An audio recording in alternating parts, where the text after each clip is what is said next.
Good morning, everyone, and I'm very pleased to welcome you to this event, which represents a really groundbreaking change in fashion and textiles, and of course is extremely pertinent as we in the run-up to COP26. So this is one of a week-long series of sessions delivered by RAP and its signatories to SCAP 2020, and its more ambitious successor, Textiles 2030, on how we can take more decisive action on textiles to reduce its environmental footprint.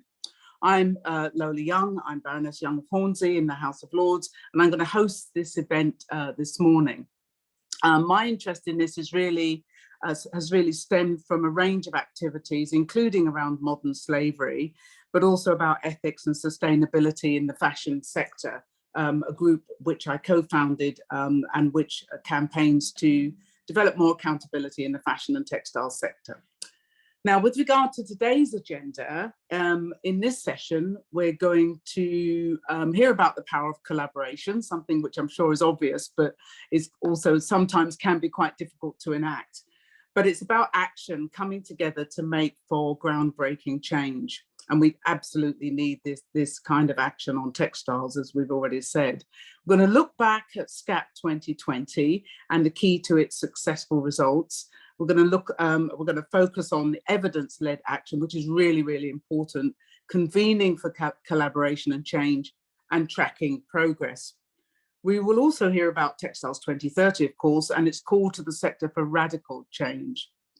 The RAP team will bring research insights on what actions and combination of actions are needed to halve the carbon impact of new product by 50% and reduce water footprint by 30%, outlining a clear pathway. We're going to hear from businesses as to why they are signatories to this climate commitment, and we're going to get an insight into activity within the agreement to date. Now, we encourage you to tweet about the event today using the hashtag Textiles 2030, so that's hashtag Textiles 2030, and share key messages from our speakers with your network. We're going to be sharing posts throughout the rest of the week, so please do look out for them and repost them to your social channels. With that, we're going to launch formally today's programme.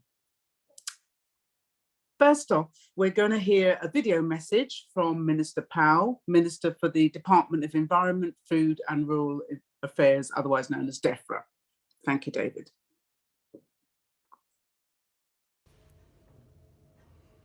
Hello everyone. As the Environment Minister at DEFRA, I'm delighted to have the opportunity to celebrate the success of the Sustainable Clothing Action Plan with you and to take a moment to reflect on how far we've come. SCAP 2020 has come to an end, and what an incredible 8 years it has been.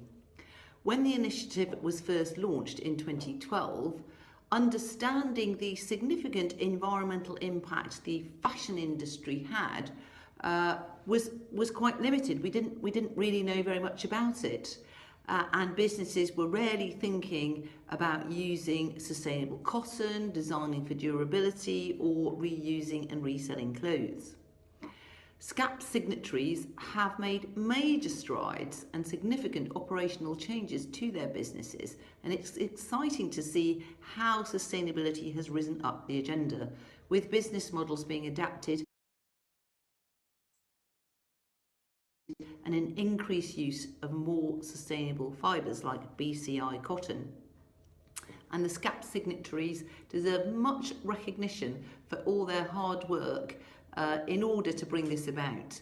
The carbon and water footprints have been slashed, but we all know that it has been harder to reduce waste, and this became an even more difficult issue with the impacts of the pandemic. I note that the industry is not averse to new challenges and are facing this head on, recognising the importance of using resources efficiently and transitioning to a more circular economy. We've learned a huge amount from SCAP, which has helped shape the next phase of the voluntary agreement, Textiles 2030. We saw firsthand how important it is to bring brands and reuse organisations together in the same room to boost collaborative work and innovation. And this is a key to success, as often one organisation's challenges is another's strength. and we need to share learnings and work together to reduce impacts and embed circularity within our business models. The case for action is compelling and urgent. The clothing and footwear industries are estimated to account for a substantial 8% of global greenhouse gas emissions. And to achieve net zero and meet international climate targets under the Paris Agreement to limit global warming to 1.5 degrees, the sector must halve its carbon footprint within 10 years. There are also wider environmental impacts, as these industries are resource intensive, using extensive quantities of water and material from different sources. This leads to significant levels of pollution and waste, damaging our natural capital. That's why my team and I are working closely with RAP.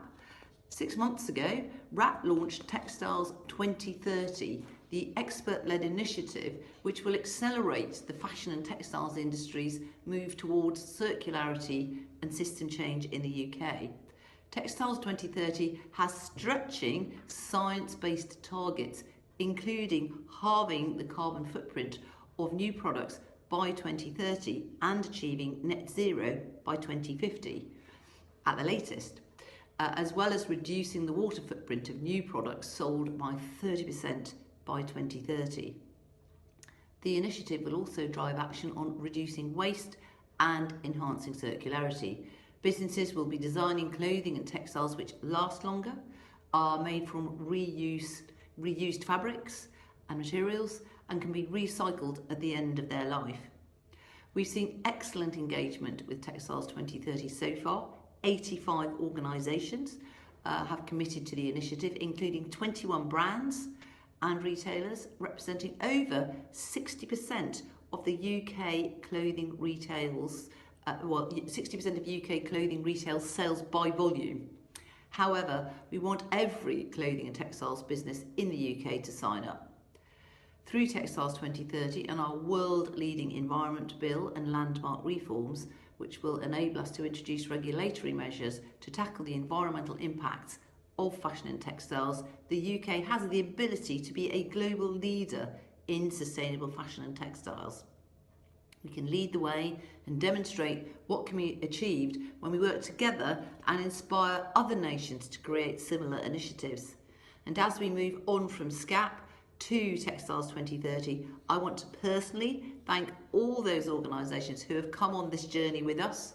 It's not over yet. We still have a very long way to go, but great strides have been made. I'm confident that more will be done if everyone keeps working together and pulling in the most brilliant minds from across the whole clothing and textiles industry. Then we can solve the challenges ahead and set ourselves firmly on the path to net zero carbon emissions by 2050. Thanks very much and good luck to everyone. Thanks very much for that video from Minister Powell. It's great to have the scene set in such a clear way. We're going to move now to hear from Dr. David Moon, who's the Interim Director of Collaboration and Change at RAP. And he's going to reflect on the key milestones, the trends and the outputs that have allowed signatories to deliver change through SCAP 2020. David was involved in SCAP from the outset, including the underpinning evidence, the design and launch of the agreement, and the development of the SCAP footprint calculator. So it's over to you, David. Thank you very much, Lola. Yes, as Lola has commented, I'm going to reflect on the journey of SCAP 2020.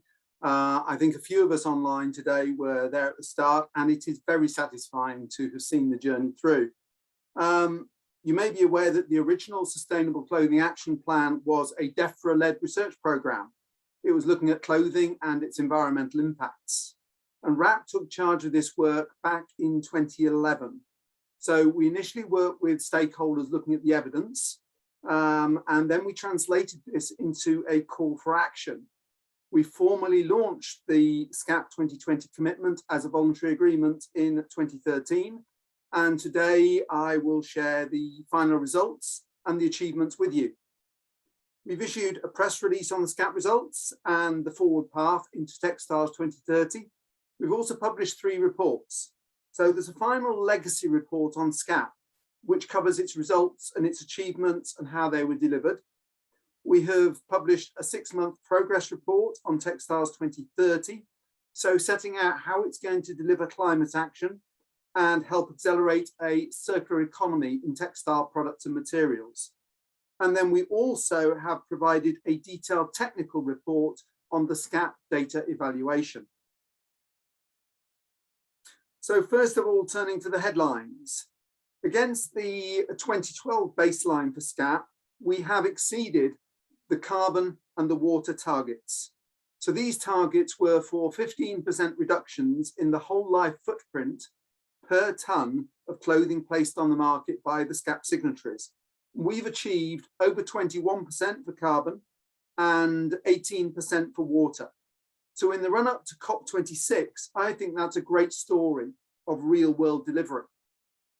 Now, we didn't reach the target to reduce the waste footprint, and we don't yet have an update on clothing placed in household waste, which we last measured in 2017. Now, we know that signatories have struggled to measure and influence waste in their overseas supply chains. So most clothing comes from overseas, more difficult to influence. And the growth in clothing consumption that we've seen over the last decade, plus the impacts of the pandemic on collections and recycling, mean that when we do publish the household waste data next year, we don't expect to see a full 15% reduction. So this slide shows our progression against the targets over time. And you can see steady progress. The red line is the carbon footprint. The blue line is the water footprint, and the grey line towards the top is the waste footprint. And the horizontal dashed lines are the target levels. So this is a story of sustained action over time. You may be interested to note that the water footprint, the blue line, shows a little bit of an upturn in 2020 compared to 2019. And this is because people were buying more cotton garments during the pandemic period, which has changed the overall fibre mix. So to illustrate the significance of SCAP, just want to share 3 headline numbers with you. Together, we have influenced half of UK clothing sales volume. So with a relatively limited number of retailers and brands signed up, we nevertheless had a substantial influence. And that influence can perhaps be seen most clearly in the take-up of lower impact fibres. So signatories specified and used a number of different lower impact fibres, particularly more sustainable forms of cotton, starting from 60 tonnes back in 2012 to over 100,000 tonnes in 2020. And we've also seen year-on-year growth in the number of actions that signatories have taken and measured each year. So that grew from 5 in 2012 to 58 in 2020. So how did we get these results? I would point to 3 critical success factors. One was through evidence, secondly through measurement, and then thirdly through collaborative work to share insights and focus our efforts. First, the evidence. Back in 2012, we published our landmark report on valuing our clothes. So what we did was we set out for the first time the big picture of the environmental impacts of UK clothing over its entire life cycle. We also identified the top opportunities for both businesses and consumers to reduce that impact.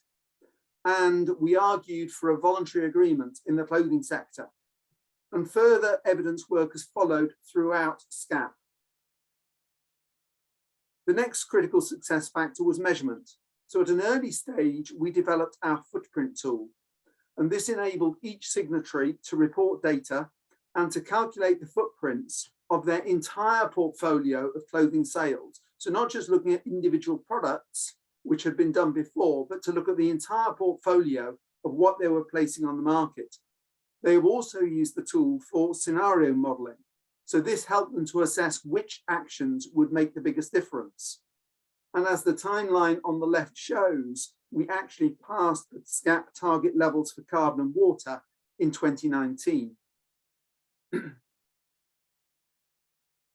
The third critical success factor was to share insights and further evidence. And this timeline on the right-hand side shows some of the key outputs from our collaborative work through to 2016. So this included work looking at clothing life and durability, Love Your Clothes, which was messaging to reach consumers, and financial modelling. And I recall that when we started our SCAP working groups, various members commented that it was the first time they had had the opportunity to meet their peer group and share experiences. So that collaboration really helped us to focus, encourage each other, and work collectively towards these target goals. And if we look at the second half of the timeline from 2016 onwards, this included the second edition of Valuing Our Clothes, and significant work on the circular economy for textiles. So, for example, we worked on financial analysis of fibre-to-fibre recycling. We produced some guidance on retailer take-back. We shared insights into what people do with unwanted clothing. We created guidance on collections of unwanted clothing, and we published our textiles market situation report, looking at the big picture of what happens to textiles. I would now like to share with you a video which we have produced. This captures the achievements of SCAP and looks forward to 2030. You can see this live on our website, and we'll play it for you now. Please do share the video and our SCAP and Textiles 2030 reports with your colleagues.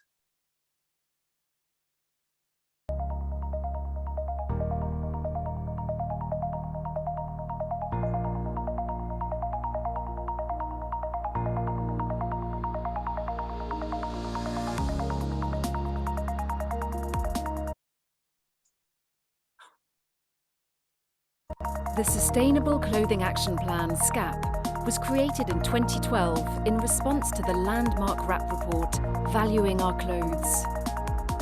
The report shook the textiles industry, shining a light on the impact fashion was having on climate change and mounting waste. SCAP brought together UK brands, retailers, and reuse and recycling organisations to change this, setting collaborative targets to improve clothing across its life cycle, from design and production to use and disposal. Underpinned by RAP insights and analysis, the SCAP Footprint Calculator was created, which allowed signatories to track and measure the carbon, water, and waste footprint of their garments. As challenges were identified, SCAP began developing actionable industry guidance across the whole clothing life cycle. The Sustainable Clothing Guide demonstrated how to move towards sustainable fibre choices and durable design. And the Clothing Longevity Protocol set the standard and framework on designing clothing for long life. New business models were identified, and SCAP piloted different ways to enjoy clothing, for example through resale or rental, whilst market situation reports and the Take Back Guide raised awareness of where clothing went once people got rid of it. On the international stage, SCAP laid the groundwork for the European Clothing Action Plan, ECAP, helping expand its messaging and reach across Europe. It was clear citizens needed to be part of the journey too, and Love Your Clothes was created in 2014 to help change the way citizens were buying, using, and disposing of their clothing.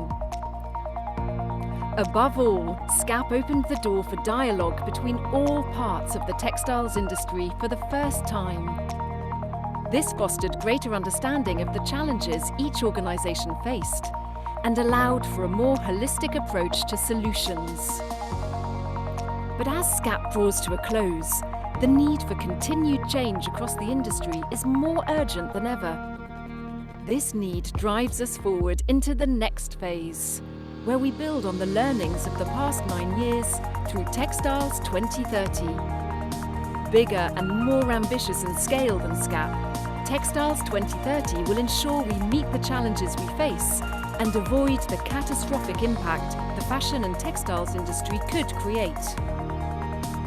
By working with more areas of the industry than ever and harnessing the expertise of UK leaders in sustainability, we will accelerate the industry's move towards circularity and a whole system change in the UK. Textiles 2030 is committed to reducing the carbon impact of the UK fashion and textiles industry by 50%, reducing the water impact by 30%, and achieving net zero by 2050. Together, we are transforming fashion and textiles in the UK for the good of our planet. Together, we can.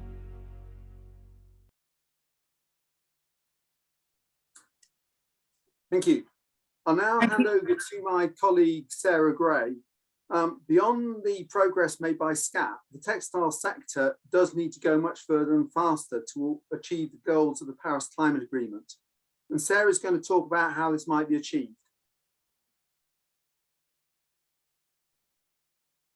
Thank you, David. So I want to take a look now at how we might achieve the ambitious targets that we've set for Textiles 2030, and starting with the reduction in carbon footprint and some scenario modelling for what the future could look like. So we know how big the challenge is. We've set ourselves a target of a 50% reduction in carbon emissions associated with UK consumption of textiles by 2030. So that 50% per annum on the products that we're placing on the market. And what that means is that we need to make some really big changes. So the scenario modelling that I've done looks at takes the three themes of closing the loop on materials, circular business models, and making garments and textile products that will last longer by using the principles of design for a longer lifespan, and looks at some really ambitious changes in those areas and what those could deliver when it comes to reducing carbon footprint. So we've looked at increasing the use of fibre to fibre, recycled cotton, recycled viscose, recycled wool, mostly post-consumer, but some post-industrial mixed in there. And then also looking at using recycled polyester and recycled nylon and really ramping those up as high as possible so that all of the synthetic fibres for polyester and nylon should be coming from recycled sources. For circular business models, we're looking at increasing reuse by 25% through resale in the UK and overseas. And we're looking at hire and repair, taking up another 15% of the market, and then design for longer lifespan. So resting on this action, the other actions around reuse and repair, we also need garments that are designed to last longer. So over and above those additional reuse sales and over and above the rental and repair, we're also seeing garments that people are buying and then holding on to for another 12 months longer than they would have done otherwise, getting more use out of them because they've been designed to last. So let's look at what that could do to the results. Next slide, please. Okay, so here we've got waterfall diagrams starting with a look at how we'll get to that 50%. So the diagram on the left, you can see a contribution being made by the increased use of renewable energy sources, improvements in production and in the use of improved fibres.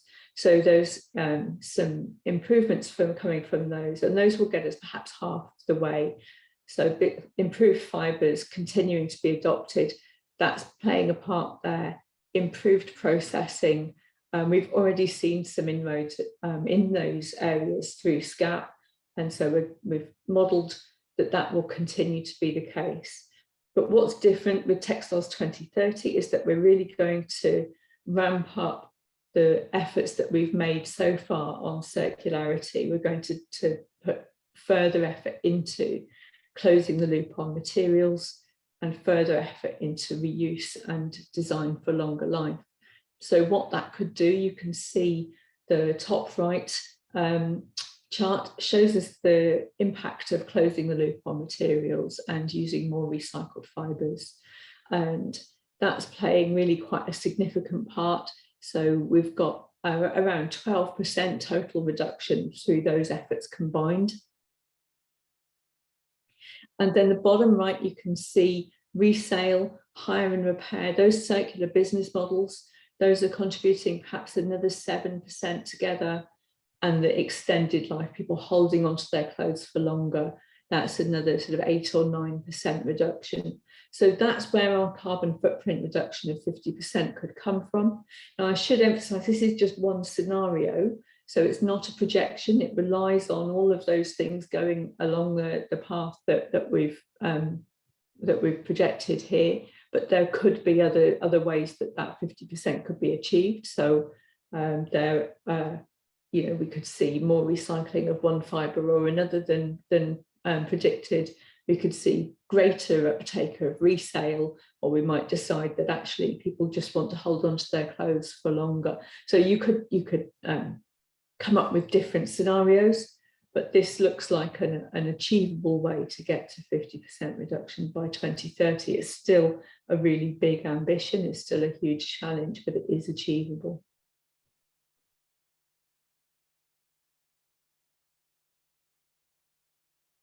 Thank you, David.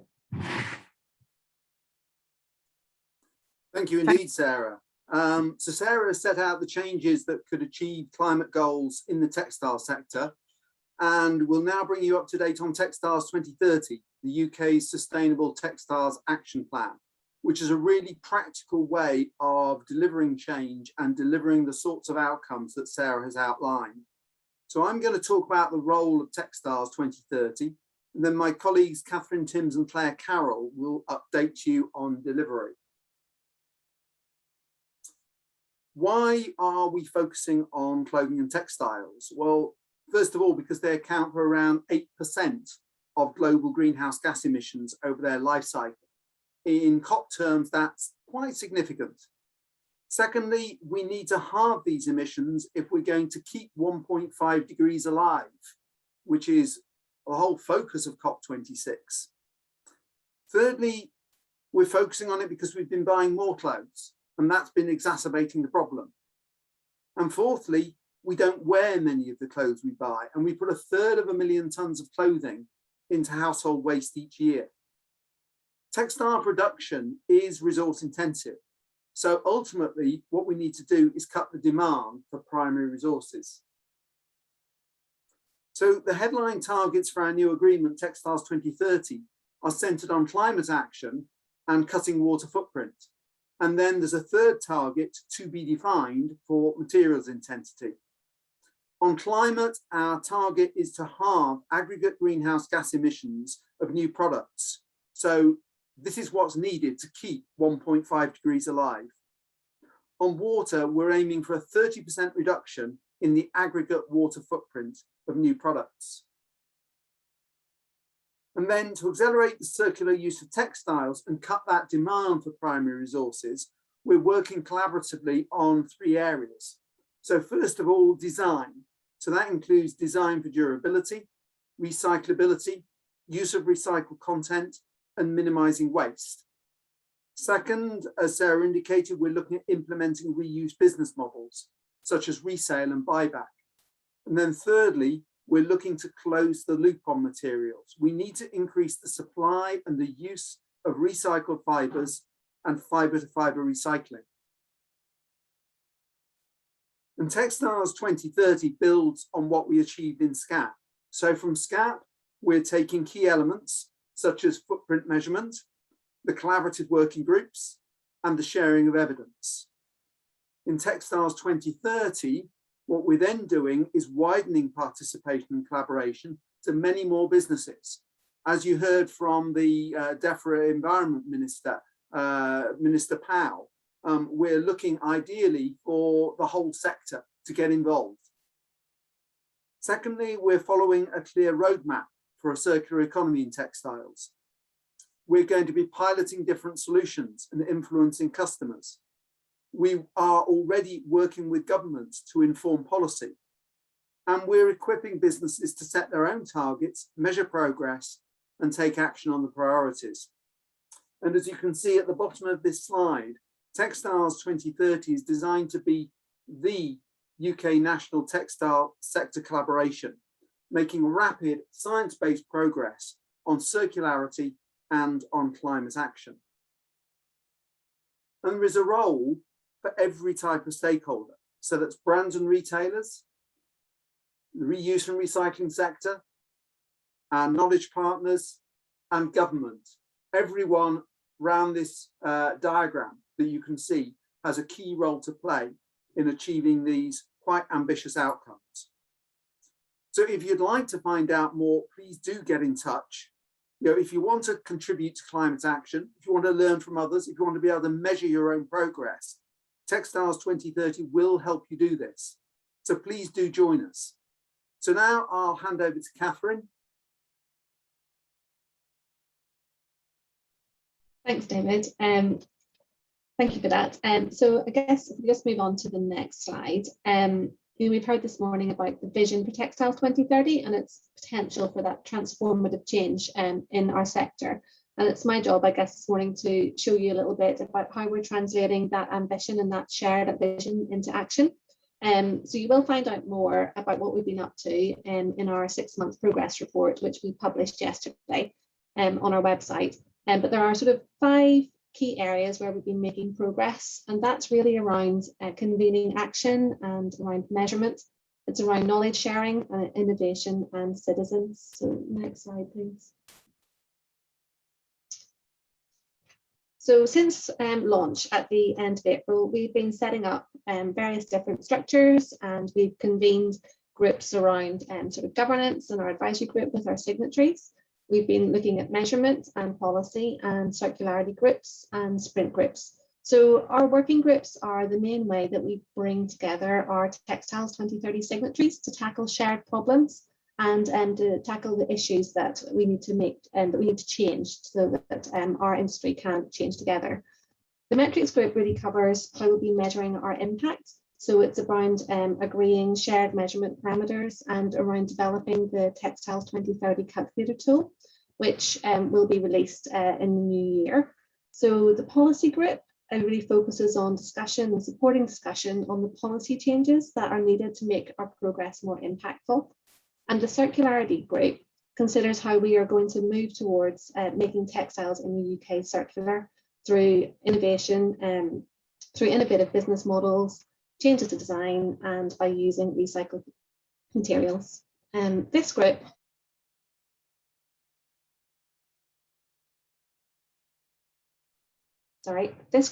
tackles the evidence gaps and actions that we've identified in the Textiles 2030 roadmap. And since we've launched, we've, amongst other things, already commissioned sort of citizen insights work on longevity of use of clothing and home textiles. We've been working on circular business models, and we've started work on mapping fibre sorting technologies, and we're scoping professional workwear studies. So we've been making quite a lot of progress. And I say all of this relates quite closely to the Textiles 2030 roadmap, which again you can find on our website. And just to say as well, we've, in addition to when we started Textiles 2030, we've also included a citizen sprint group into the initiative, and that will convene later this year, early next year, to identify sort of priority areas where citizen messaging and behavioural nudges are going to be needed to accelerate change. So next slide, please. And I just wanted to just point out again the Textiles 2030 roadmap, which we published at the start when we launched Textiles 2030. It really sets out the key challenges and opportunities that our sector needs to tackle to really reach our targets. So in that we propose a pathway for the evidence gaps that need to be closed, what the main barriers and what the main opportunities are for the sector. And as I say, the work in the circularity working groups and all the groups is really working towards delivering on that roadmap. And innovation is going to be central to that change that our sector needs. over the next decade. And we've already started to work with our signatories to identify priority barriers that will need resolution and to identify opportunities to embed innovation into the programme. So this will become increasingly important as we move towards, as we move through the initiative, as our signatories are going to be developing pilot activities that we can test, learn, adapt, and share insights from, so that we can fast track that change at scale. Next slide. And as well, I mean, one of the things that we obviously think that this initiative has a powerful agenda that will only get stronger with a truly representative signatory base from around the value chain. And we are really delighted that so many businesses and academics and trade associations, charities and knowledge partners have joined so far, which gives us real strength. When we launched in April, we had an incredible backing of 63 signatories, and already that has grown to 92 signatories. And as it says there, and still counting. This gives us a reach that includes businesses responsible for placing around 62% of clothing by tonnage onto the UK market. You know, there's a reason why so many businesses have joined and sort of wanting to partner with us, and so many organisations want to partner with us. And so we're going to hear in the next section from 2 or 3 of those businesses with some video messages on why they've chosen to partner with us and partner with Textiles 2030.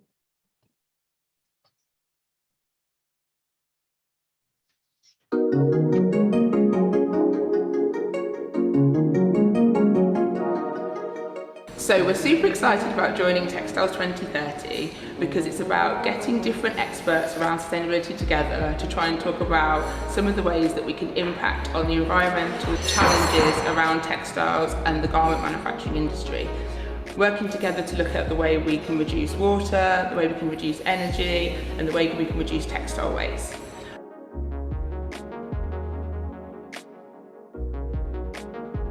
So, Boohoo, as a member of Textile 2030, I'm super excited because it's a forum of all experts around sustainability getting together to try and work out solutions to the textile waste problem that we have in the UK.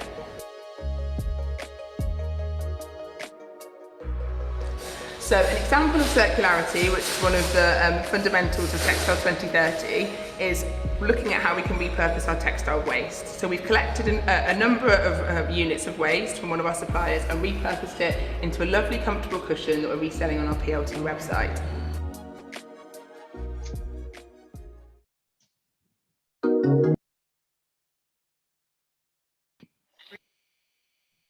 Hi, my name is Adam Mansell. I'm the Chief Executive of the UK Fashion and Textile Association. We're the largest network of fashion and textile businesses here in the UK, representing everyone from the manufacturing industry through to wholesalers, retail and catwalk designers too. UKFT signed up to Textiles 2030 as we want to help our members and the industry in general shift the dial on sustainability. We all know that globally the industry is one of the most polluting that there is, and we generate enormous amounts of waste. And we all need to do whatever we can to change that. And cascading the information that's generated by Textiles 2030 down through the industry is one of the ways in which UKFT can help. My ambition for Textiles 2030 is that we create a real, meaningful and measurable roadmap to help all parts of the UK fashion and textile industry to become more sustainable.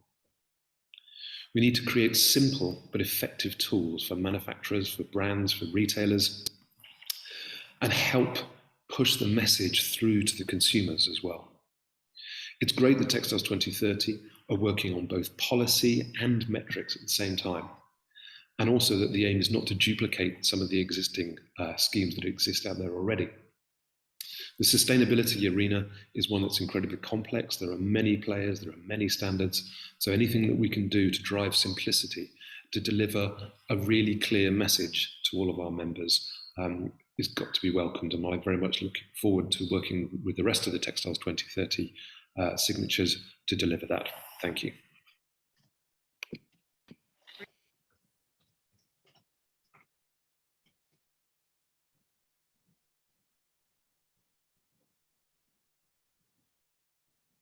So why did we join Textiles 2030?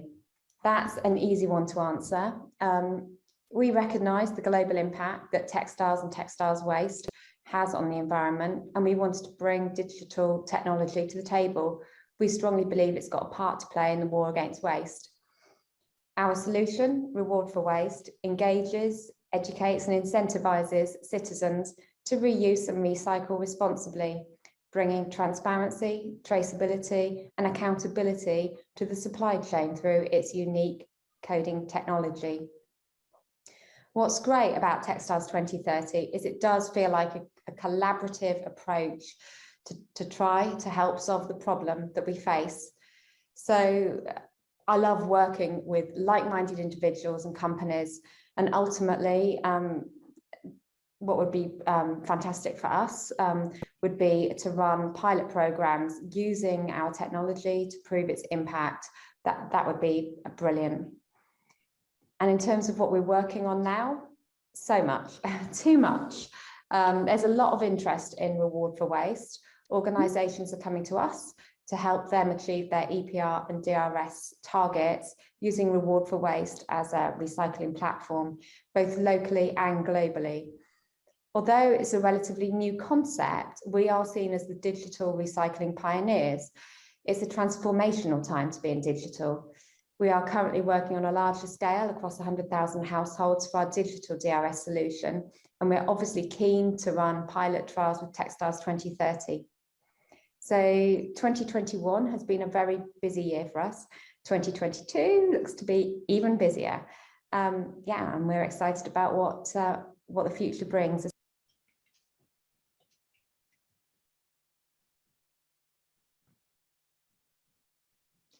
So you've heard from a few of our signatories this morning, and as Lola mentioned at the start, we have been sort of doing a week of action this week. So we've had various different initiatives going on. So that's involved some of our signatories sort of doing sort of in-store events and getting involved on social media. So you can see what's happening here. So this is just a snippet of some of the things. So if you want to find out a little bit more, if you follow the Textiles 2030 hashtag and the SCAP 2020 hashtag, you'll see even more of the actions that are being taken. And as well, if you do want to find out a little bit more just about Textiles 2030, can I encourage you just to follow through to our website and sign up to our business briefing email, and then to get in touch and book an appointment with the team as well. So that's one of the things you can do to find out a bit more. But I'm just going to hand back to Lola at this stage. Thank you very much, and thanks to Catherine, to David and to Sarah for those presentations, and of course to all our signatories, particularly those who contributed to the videos. We've got loads of questions, and that's what we're going to move to now. We're going to look at some of the questions that have been posed to panelists. We're going to try and keep this kind of clear and ask specific people. But the first question I'm going to ask is actually to you, Catherine, and it's about the role that RAP sees manufacturers playing in the work being done. We seem to talk a lot about retailers and brands. What about the actual manufacturers? What role can they play in Textiles 2030? Thank you.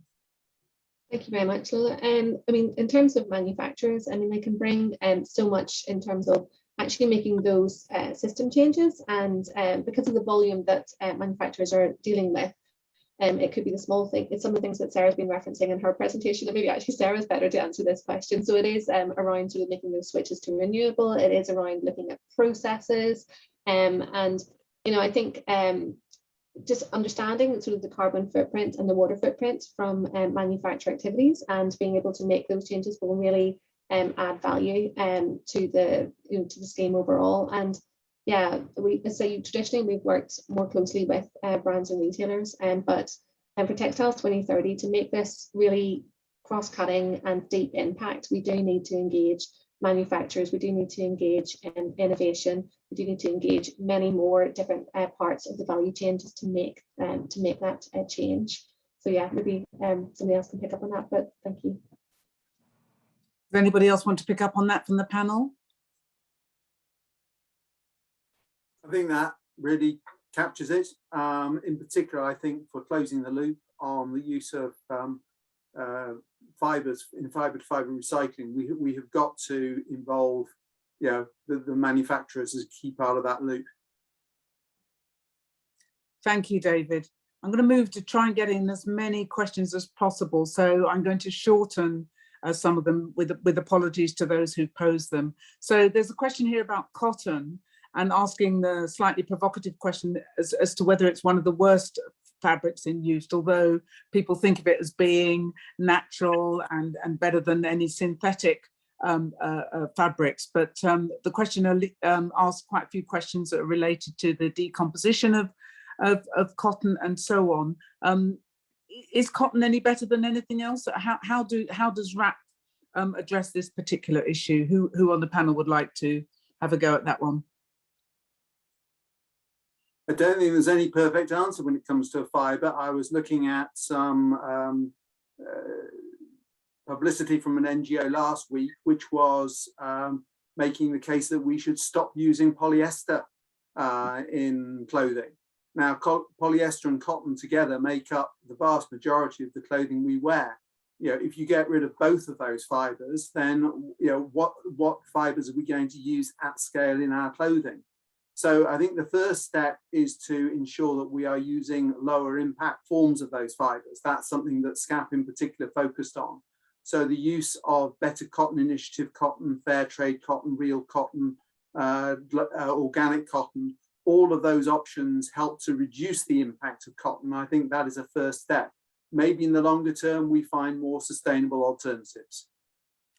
Thank you, David, because that also answers another question that I saw, which was about, what is the most sustainable fabric? And I think that question gets asked a lot, and I think you've answered that perfectly. It's about cutting the use of everything.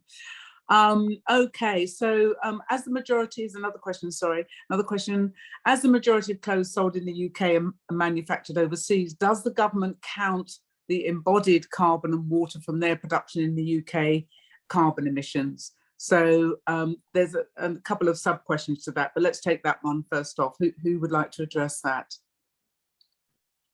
What are we counting when we're counting carbon emissions?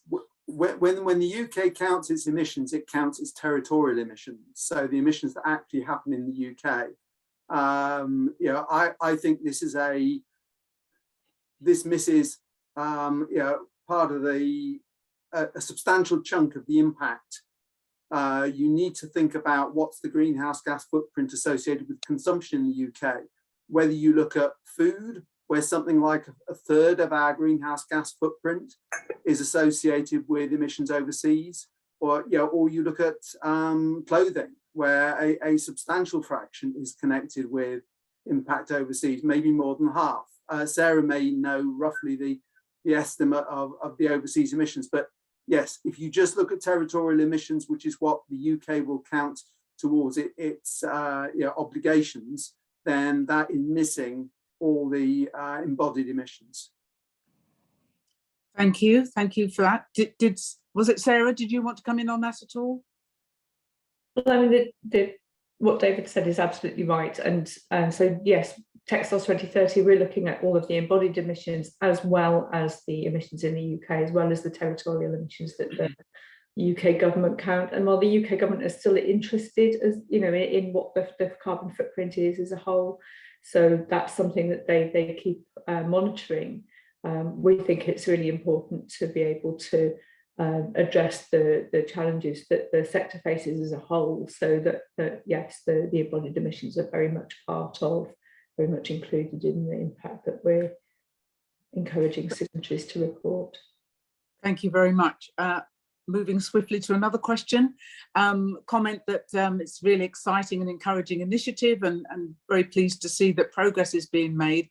However, what about education, whether that's at higher education, secondary and primary levels? They're not explicitly mentioned, and the questioner thinks this is a critical area for focus. So any members of the panel like to say anything about whether there's any specific plans to engage with that sector other than the HE higher education affiliates already involved? I don't know who would be best to address that one. I can take that one, Lola, I guess. Thank you. Yes, we are we are wanting to extend the reach, and I guess it sort of falls into, I think I saw another question around citizen reach and sort of citizen sort of consumption messaging and all sorts of things in and around that.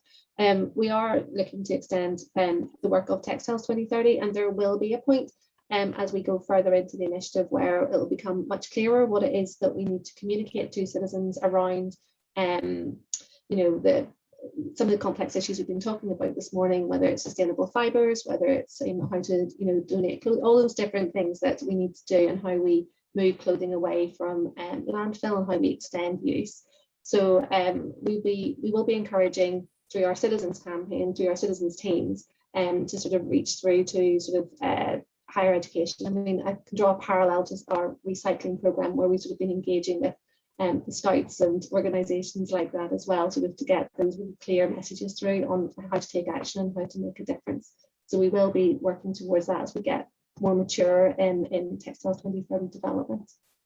Oh, well, thanks for that, because that also links to, excuse me, to a couple of questions that I want to put that have been raised. One is about how can micro and small business enterprises be involved in Textiles 2030, given their lack of resources, but given also the kinds of practices which they've adopted, which could perhaps teach some of the larger brands a lesson. And then sort of linked to that, although not necessarily, but definitely linked to your last comments, how do those who are quote unquote on the ground working on pilot projects around circularity within local areas, how do you get involved in Textiles 2030 if you're working at that kind of scale?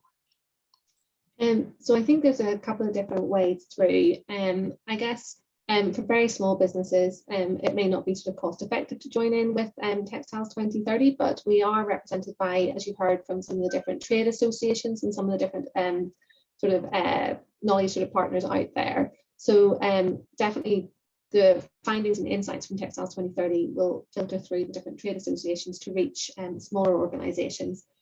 As I mentioned in the presentation, we are looking at bringing in an innovation stream and trying to see if we can find a way to bring those innovative companies and those insights, as you rightly say, that our signatories are going to need into the programme. So that's something that we're actively working on at the moment. We're at a starting point, so we're really trying to identify the barriers and opportunities that our signatories are are highlighting as being the most important areas for them to start working on those things. So yeah, so hopefully that helps, although I will let someone else add to that if they wish to. Thank you, Catherine. I've got a question here about the Competitions and Markets Authority and their work that they're doing on the Green Claims Code. We're all familiar with the term greenwashing. How is it possible for people, whether they're citizens or producers or whatever, to hold companies accountable for the kinds of claims that they make around their environmental credentials? And I think many of you will be aware that the Competitions and Markets Authority has been holding a consultation process to try and find out what it is we as citizens are looking for and how we can tell whether or not that's being delivered. Who would like to address that particular issue? Is RAP involved with the CMA on this? Well, the first thing I could say is just that the metrics working group met shortly after the Green Claims Code was released and very quickly decided that all of the principles of the Green Claims Code should be adopted as a requirement for an improvement action to be claimed. So the way that we measure the footprint of textiles is all about looking at what the impact is of those products, and then what improvement actions can we take, what can we do to reduce that impact. And any claim that we want to make, any improvement that we want to claim has to, amongst other things, meet the principles of the Green Claims Code. So we've agreed that from the start. Okay. Anybody else want to say anything about that, or is that's? I would just add that at the heart of the new guidance from the Competition and Markets Authority is that any claim has to be substantiated by looking at the whole life of a product or a service. And that is central to the way we measure in Textiles 2030. So the footprint tool will help businesses look at their whole life footprint. And so that provides them with a better basis on which to make any claim. Great. I think this will be uppermost in people's mind, because obviously from the citizens' point of view, it is very difficult to wade through all of these technical metrics and so on and so forth. I know I can't cope with them all. So it then becomes quite difficult, I think, for the ordinary citizen, as it were, to be able to find their way through all of this. And certainly there will be some companies which haven't had a great record in this area in the recent past, that citizens will be anxious to understand that they have really made a great change in what they're doing. So I think that's a very important piece of work. And I would also say, I'll take the opportunity to say, as I always say, that it's not, I don't see that it's down to the citizen to hold people to account. And that was a question that has also been raised in the Q&A. I think we've got time for one more. I've got one here, which is about open loop recycling. What is the environmental impact and what are the human factors impact of microplastic shedding from recycled polyester, in particular from recycled PET plastics? So who would like to address what is probably the last question we've got time for today? Anybody on the panel? I could point to I would point to the Microfiber Consortium on this one. They're one of our affiliate signatories, and I know they've published a roadmap this year which really is looking to address that issue specifically. So yeah, I would definitely point to them as the experts in that area. Excellent, thank you very much. And I would advise everybody to have a look in the chat, because there are some really good hints, links and other comments in there that you may find of use. And certainly RAP has put in a number of links and indications as to further papers, etc., to have a look at. So yes, I see, even as I speak, there's items going into the chat from RAP. So thank you everybody from RAP for keeping us up to date with everything. It's a fast moving area, and obviously it has to be, because we've got an awful lot to do in a relatively short space of time. But I'm very encouraged by the fact that although this new challenge looks extremely daunting, we do have a good track record of having kept up with this. So it just remains for me to say thank you to everybody for participating today. Thank you for all of the people who attended. A great number of people attended, which is fantastic. Thank you to all the signatories, which now, as has been said, has even grown since the video was made with Minister Powell to 92. I'm anticipating that we'll get to 100 shortly. So that's a good target to aim for and beyond, because it's clear that we are really running out of time, literally, not just today, but in terms of what we can do to mitigate the problems that we've caused ourselves. So thanks to everybody at RAP, and thank you all again for attending, and please do keep in touch with us. And if any of you want any further information about joining up, please do contact colleagues at RAP, and you know where they are. Thank you very much indeed, and goodbye, and enjoy the rest of your day. Thank you.